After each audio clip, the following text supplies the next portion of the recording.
Okay, I figured I'd do a quick update on my 4 green push mowers I picked up at the beginning of June from auction. As you can see, there's only one green push mower left and a red one behind it. More on that in a few minutes. At the beginning of June, I picked up 4 pretty much identical push mowers from auction. I got them for a decent price, and I've been selling them throughout the month of June now. I only have one left. This morning I had two. That's where the little red one comes into play. I had somebody contact me asking if I'd be willing to do a trade plus cash. I was kind of hesitant at first since I don't know what's all necessarily wrong with it. She said just a cable, and I'm hoping that's all it is. And she said it was hard starting. Hard starting could be due to a few different things. It could be due to the cable being broken, them not having it tied back all the way, which is a very common issue. And believe me, it actually happened to me as well when I was trying to start this earlier. I didn't have enough tension on that spring, and it was hard to start. I used a piece of 14 gauge wire to tie it open, and it did work. But you do have to make sure you have it adjusted, and you have to have it in the correct spot. So anyways, it does run. To me, it seemed like it started fairly decently. I did use a bit of ether just so I wasn't pulling it constantly. Also, what didn't help is it had barely any gas in it whenever I got it. So that definitely could have been partly the reason why it was hard to start. It supposedly has a new primer bulb on it. The carburetor looks very clean. The deck looks very clean, but it was missing the air filter when I got it. So I don't know if they were running it without the air filter or not.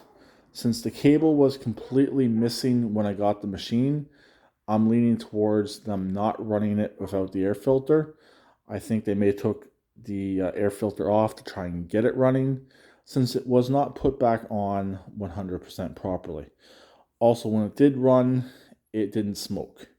And the oil does appear to be full, even though it's one of these stupid setups way down there. That's just one of the most ridiculous setups for a push mower. So anyways, other than that, it's a clean little push mower. I should be able to get my money back and make a bit of a profit. Probably more than what I would have made just by selling one of the green ones. Also, I have another push mower out back that's almost identical to this, but the rear bagger model. So when I was ordering the cable, Amazon kind of roped me into buying a few other parts.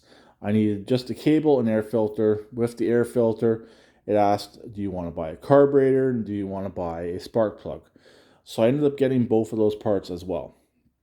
But since I know this runs, I'm going to try and save that carburetor, and I'll use the carburetor that I'm getting for the other machine I have out back. It does need a carburetor. It's been sitting for 4 years, but I know it will run. So that's the plan right there. And then I'll just have to get another air filter. And no, I won't buy the carburetor, and I might buy the spark plug. So anyways, that's where I'm at right now on this. I have two yet again. I'll be having a third one in here as well. Try and get rid of that one, hopefully sooner rather than later. And then get this one done and get rid of it sooner rather than later as well. Worst case scenario, yeah, it sits around a bit longer than I want it to, but it is the time of year where people are looking for push mowers still, and I'm hoping to sell it sooner rather than later. So I'll talk to them later. Please keep it redneck like always, and please subscribe and comment.